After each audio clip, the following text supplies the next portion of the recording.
Olá, sejam muito bem-vindos a mais um mergulho profundo nas nossas fontes. Olá, é um prazer estar aqui de novo. Eu estou muito animada para hoje, porque a nossa missão é investigar um fenômeno fascinante, sabe? Como é que o fogo, aquela paixão e a magia das grandes revoluções acabam quase invariavelmente virando planilhas, carimbos e burocracia? É um processo universal. Sim, é o tipo de coisa que quem acompanha a história, ou até mesmo quem já viu uma ideia super radical virar uma empresa engessada, vai reconhecer na hora. E para fazer essa investigação com a precisão que a nossa audiência merece, a gente está abrindo as fontes numa coordenada exata hoje. Nós estamos na seção 3, capítulo 10, de uma obra verdadeiramente monumental. Exatamente, e para manter o rigor de sempre, é fundamental a gente situar este capítulo na arquitetura geral do trabalho, né? Com certeza. A edição obrigatória que guia essa nossa exploração é Max Weber, Wirtschaft und Gesellschaft, in Grundriss der Sozialökonomik, Trecia Abteilung de Tübingen, 1922, da editora J.C.B. Moore, do Paul Siebeck. A clássica. Isso. E o que torna este capítulo especificamente brilhante é o foco nas formas de domínio. Mais do que isso, na transição inevitável daquele carisma puro para estruturas mais rígidas, tipo o patrimonialismo e a burocracia. Lembrando sempre que na história empírica esses tipos puros aparecem misturados. O texto enfatiza isso o tempo todo. Certo. Bom, vamos desempacotar isso então. A grande questão inicial é entender a natureza desse poder revolucionário. Porque a gente costuma pensar em revolução como algo que muda as leis, né? Ou a economia. Sim, essa é a visão comum. Mas as anotações fazem um contraste muito inteligente aqui. A racionalização burocrática, aquela das regras, ela muda o mundo de fora para dentro. Ela altera o imposto, a lei de trânsito. A técnica. Isso, a técnica. E as pessoas que lutem para se adaptar, né? Já o carisma faz o exato oposto. Ele revoluciona de dentro para fora. Esse é o ponto central. O impacto não é na regra externa, é no núcleo da crença das pessoas. Essa é a chave de tudo. O conceito utilizado no trecho em análise para descrever essa transformação interna radical é a metanoia. Metanoia. Isso. É uma mudança profunda e absoluta de convicção. O líder carismático, seja um profeta, um herói de guerra, ele não exige obediência porque está emparado num estatuto jurídico. Claro que não. Ele exige obediência porque a própria existência dele altera como os seguidores enxergam a realidade. A metanoia faz com que o dever do seguidor seja reconhecer essa missão extraordinária. E é aí que a coisa fica bem inusitada quando a gente olha para o dia a dia, para a prática. Porque, por definição, essa autoridade carismática pura é totalmente antieconômica. Sim. O carisma odeia o cotidiano. Imagina uma startup revolucionária de garagem naqueles primeiros dias. Ninguém ali quer saber de fechar o balanço financeiro no fim do mês. A preocupação é com a missão, o milagre da coisa. Exato. O cálculo racional de custos e benefícios, ele é incompatível com a devoção pura. As fontes descrevem que esse grupo original, o líder e o séquito mais fiel, formam uma comunidade que vive à margem da economia tradicional. É o que se define aqui como um comunismo carismático. Mas com sentido bem específico, né? Muito específico e totalmente desvinculado do cálculo racional. Trata-se de compartilhar tudo por absoluta falta de interesse em acumulação ou propriedade individual. As ilustrações históricas para isso nesse capítulo são fantásticas. A gente vê dois extremos operando na prática. De um lado, tem aquele comunismo de amor, muito visível nos primeiros mosteiros. Sim, o sustento pela caridade. Exatamente. Eles vivem de doações voluntárias, esmolas, não tem salário.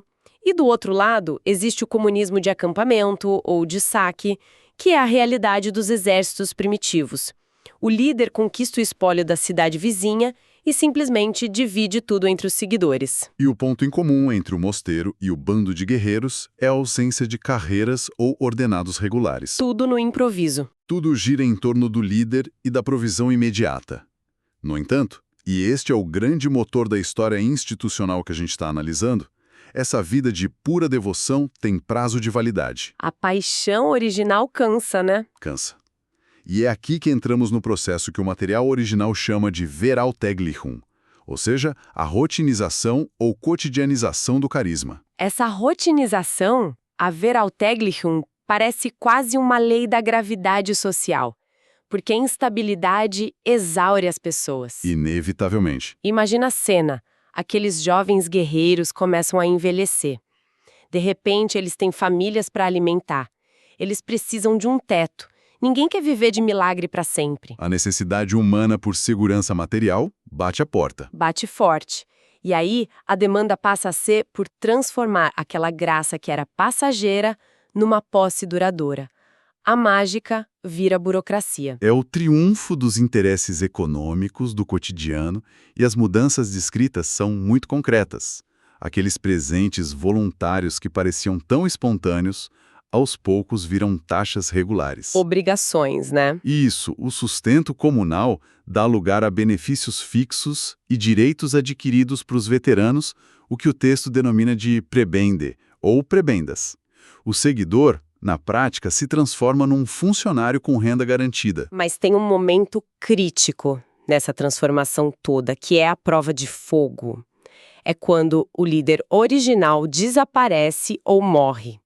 É o problema colossal da Nachfolger Designation, a designação do sucessor. Um problema imenso. Como que você substitui alguém que era, por definição, insubstituível? A tentativa de institucionalizar um milagre gera soluções históricas que o texto elenca muito bem.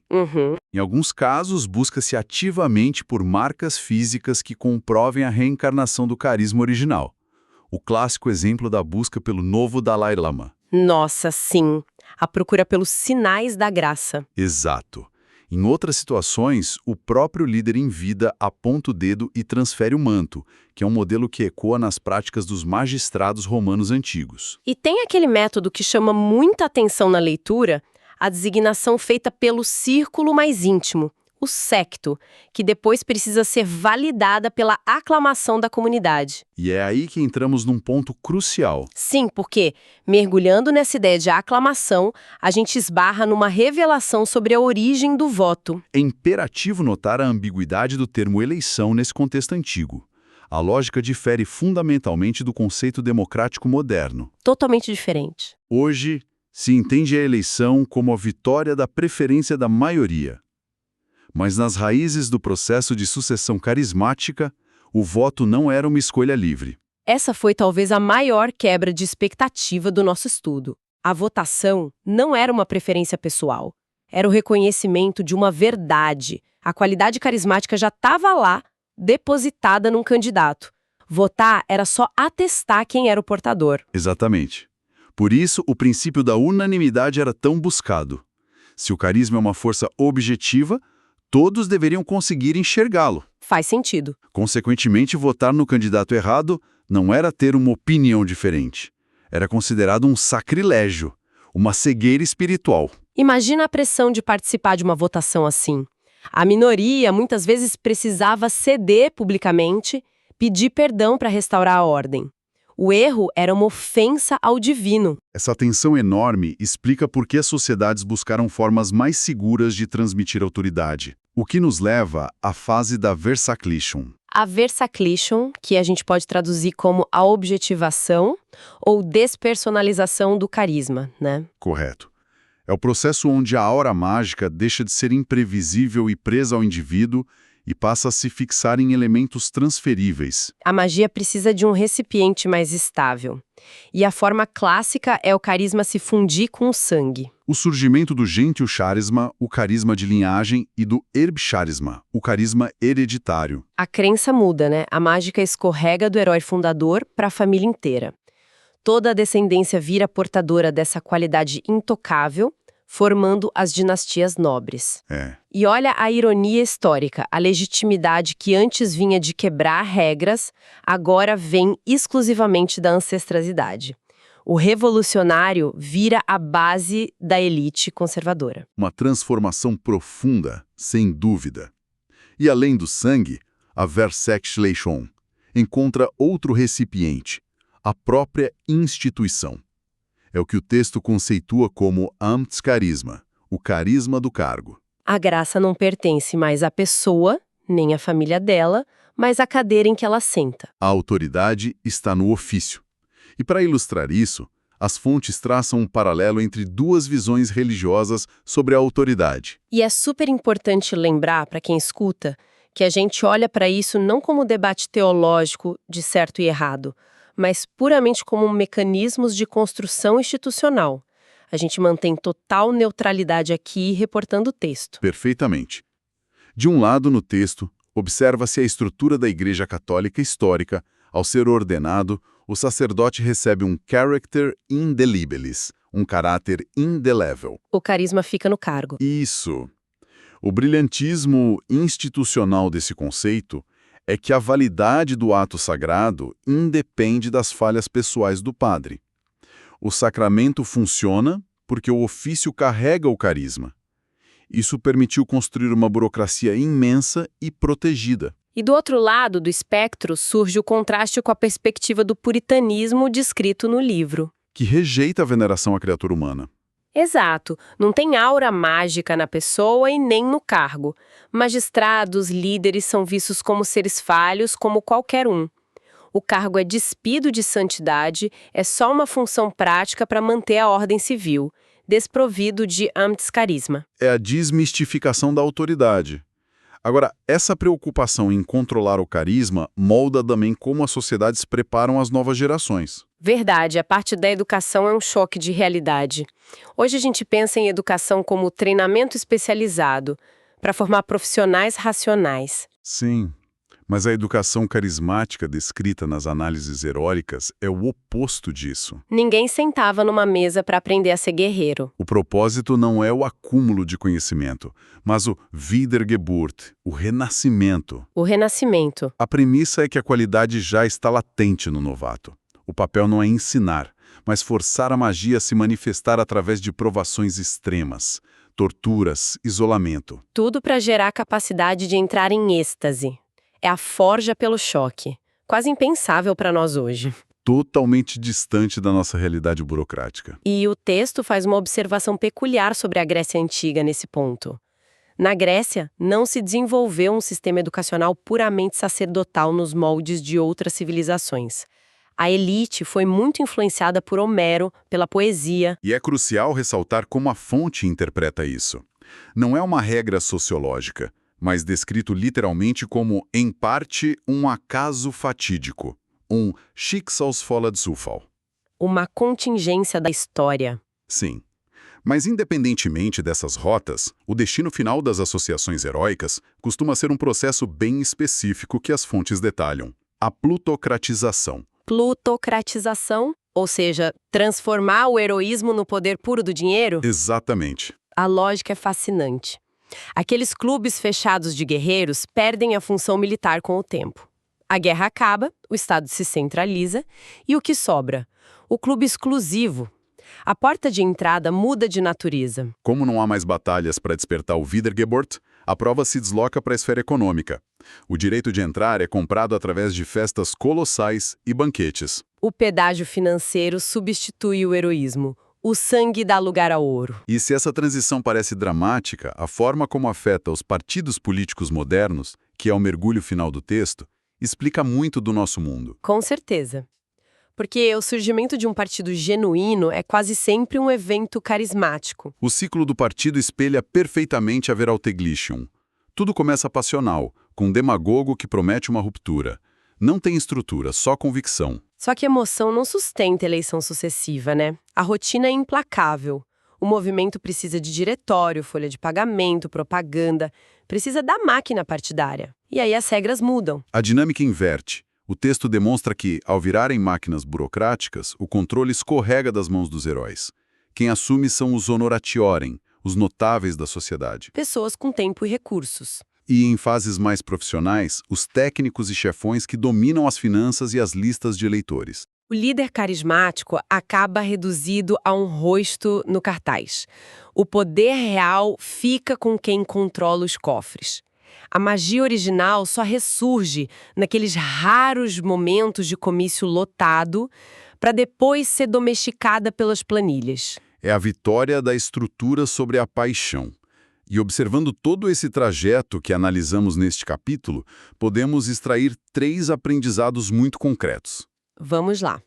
O primeiro aprendizado, eu diria que é o reconhecimento de que o carisma genuíno é uma força disruptora imensa, revolucionária, mas por ser avesso ao cálculo econômico, é essencialmente frágil e insustentável a longo prazo em estado puro. Perfeito. O segundo aprendizado foca na veralteglion. A nossa necessidade humana por segurança material atua como uma força de compressão. Inevitavelmente, transforma a magia em rotina burocrática, linhagem de sangue ou hierarquia de cargos. E o terceiro grande aprendizado revela a natureza das nossas instituições modernas.